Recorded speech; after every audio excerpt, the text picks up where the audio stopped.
তো দিদি 14 তারিখ ভ্যালেন্টাইন্স ডে প্লাস সরস্বতী পুজো, কোথাও ঘুরতে যাওয়ার প্ল্যান আছে? তাহলে ভ্যালেন্টাইন্স ডে ভালোবাসার দিবস সেদিন, ঠিক আছে? তাই একটু ভালোবাসার দিবস এখানে আগে দোকানটা জামাইবাবুকে নিয়ে তো কোথাও ঘুরতে যাওয়ার প্ল্যান রাখা উচিত। না, জামাইবাবুর এখন সেই সময়টা আর নেই, এখন আগে দোকানটা সামলাবো, তারপরে বাদ বাকিটুকু বাড়ি গিয়ে আমার হাজবেন্ড আছে। ওইদিনও কি দোকান খোলা থাকবে? হ্যাঁ, দোকান কোনোদিনও আমাদের অফ নেই, ওইসব অনুষ্ঠানেই তো দোকান খুলে রাখতে হবে, কোনোদিনও দোকান বন্ধ নেই, ওই দিনকে দোকান খোলা থাকবে।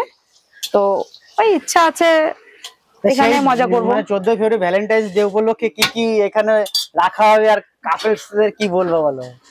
যারা যদি কেউ গার্লফ্রেন্ড বয়ফ্রেন্ড নিয়ে খেতে আসতে চায় তাদের জন্য কি বলবো? তাদের জন্য বলবো, তাদের জন্য নতুন একটা আইটেম আছে, সেটা কাল থেকে শুরু হবে।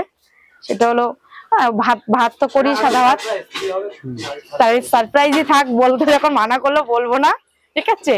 নতুন একটা আইটেম করবো, কালকে জানতে পারবে। হ্যাঁ, কালকে তোমরা আসলে তোমরা জানতে পারবে, নাহলে তার মানে সবাইকে ইনভাইট দিচ্ছ ভ্যালেন্টাইন্স ডে দিন তোমার দোকানে আসার জন্য, তাই তো? ভাত ছাড়াও একটা অন্য আইটেম পাবে।